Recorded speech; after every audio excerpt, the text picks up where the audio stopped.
Lava d'Ambouibao. Une fillette de 13 ans perd la vie dans un incendie. Un drame s'est produit ce matin au foyer Lava d'Ambouibao lorsqu'un incendie a ravagé une partie du site. Selon le docteur Ranjina Rvunti Prosper, médecin-chef du centre Salfa Ambouibao, une fillette de 13 ans a été retrouvée sans vie, son corps entièrement carbonisé. Le pasteur Ludovic Rayer-Nirine rapporte qu'aux alentours de 8h30, les occupants ont aperçu de la fumée s'échappant de l'étage du bâtiment. Ils ont immédiatement donné l'alerte, déclenché la sirène d'urgence et contacté la gendarmerie ainsi que les autorités locales. La population environnante, les responsables communaux et le maire d'Ambouibao, M. Aljiana Rivé, se sont mobilisés aux côtés des sapeurs-pompiers pour tenter de maîtriser les flammes. Le maire a salué la solidarité exemplaire qui a permis d'éviter un bilan encore plus lourd. Après près de 3 heures d'intervention, les secouristes ont découvert le corps de la jeune victime à l'étage du bâtiment, derrière une porte verrouillée de l'intérieur. Le foyer Lava d'Ambouibao est un lieu à la fois spirituel et résidentiel, accueillant plus d'une vingtaine de familles. Il abrite une chapelle, un espace de soins pour les malades ainsi qu'un lieu dédié aux prières et aux délivrances spirituelles. Une enquête a été ouverte afin de déterminer les causes exactes de l'incendie et prévenir les futurs drames. Les autorités appellent à la plus grande vigilance face à la recrudescence des incendies survenus ces derniers jours dans la capitale. Jirama. Le syndicat poursuit la grève. Le syndicat de la Jirama persiste et signe. Les employés maintiennent la grève générale et plusieurs agences ont fermé leurs portes aujourd'hui à Antananarivo, Antsirabe, Fianarantsoa, Tuamasin et Mahajanga.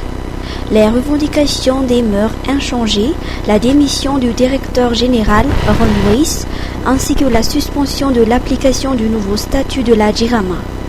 À noter que dans la capitale, certaines agences ont toutefois décidé d'accueillir les abonnés. Au siège, certaines activités se sont également poursuivies afin d'assurer la continuité du service pour les usagers et le personnel.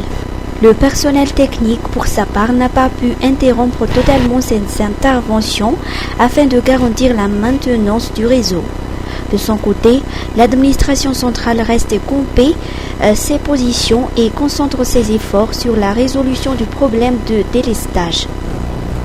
Manantanana ny loza tsy milamina ny tanan-dehibe tsy misangy ny lalany arabe ndao iariverina hijery ny Coco Martin na Ricardo amin'ilay série Philippine mampientanentana Gangs of Manila manomboka niady amin'ny tsirariny tantaraina manontolo amin'ny teny malagasy mandeha amin'ny gasistarany Star Times irery ihany inona ny atao raha tsy ambaratelo ny fitiavana setrasetra fitiavana lalina safidy manadaly ankafizo anatin'ilay série turque vaovao be ma vie merveilleuse tsy hoely ao amin'ny Op TV amin'ny teny malagasy hatrany na ady fihetseham-po tantaraina fitiavana misy amin'ilay tianareo mihitsy fazakara fa mandeha ny fotoana vonjivonjy eo dao hiala voly manaova ry abonnement an'izao manatona botika Star Times akaiky anao sady tsotra mora lalana mitondra anao mijery série tsy manam-paharoa Star Times tontolo ny fialam-boly Star Times ovaila fijery.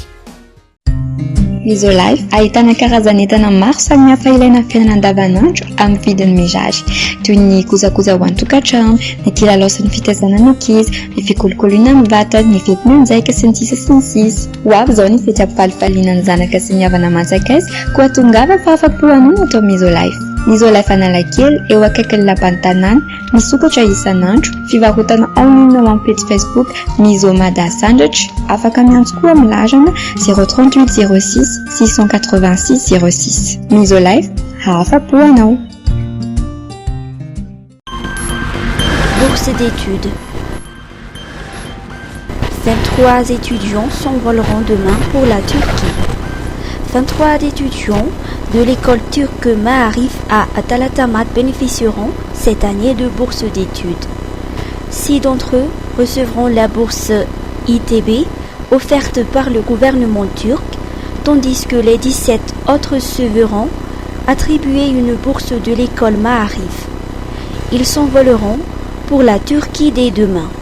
La bourse Maarif permet aux étudiants de poursuivre gratuitement leurs études dans des universités turques. Elle prend en charge les frais de transport et de scolarité, mais n'inclut pas le logement et les dépenses personnelles. La bourse ITB, quant à elle, est attribuée par le gouvernement turc à l'issue d'une sélection internationale. Des bénéficiaires reçoivent un billet d'avion, un logement, une allocation mensuelle, des cours de langue turque, ainsi que la possibilité d'étudier dans plus de 140 universités à travers le pays.